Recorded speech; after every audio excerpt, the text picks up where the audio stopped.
So you mentioned that really all of us are stuck in this cycle. Is there any way to break free of this cycle, or is it going to be a lifelong challenge that we can just kind of work with rather than fully escape?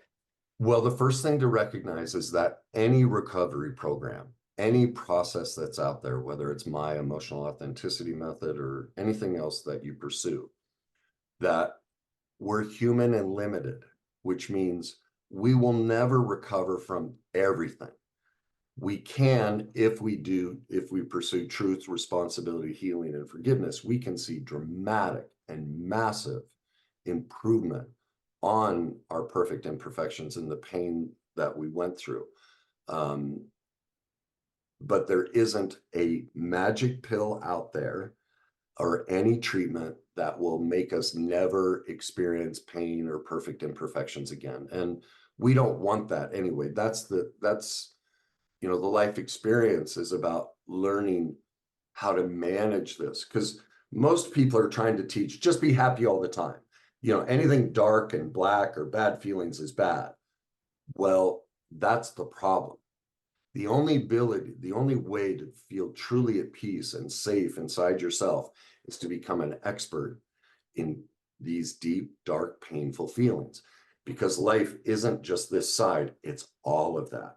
And so, what I teach helps people navigate both sides. And from that, you're as complete as you can be. So the avoidance of the dark is what I call it. All it does is create more dark. That's shame and denial. Because this piece of ourselves with all these painful feelings, that's the rejected child. That's the child who feels I'm not good enough, I'm bad. And so the more we try and push that down and suppress it, the more the worst day cycle continues. The answer, it's a paradox. The answer is in the opposite. If you truly want to live happy, free, peaceful, the only way to do it is to become an expert in navigating the painful feelings. And that's my emotional authenticity processes. I hadn't seen anybody, my life struggle was reliving that cycle, multiple addictions, a physically and verbally abusive spouse, married two narcissists, played two pro sports I never wanted to play. All I did was victimize myself repeatedly. And I was following all the teachers out there that are primarily teaching this. Well, finally, I was contemplating taking my life. I have the email I sent my therapist while I was in the midst of that in my first book. And it wasn't what I realized is nobody's teaching about this. There isn't a process out there that gives you both.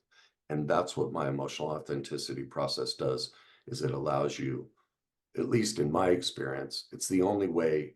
I finally had to teach it to myself because nobody was teaching it. And so now that's whether it's my books, my classes, my online group or private sessions, that's the process I give to people so that they can see substantial recovery in their lifetime.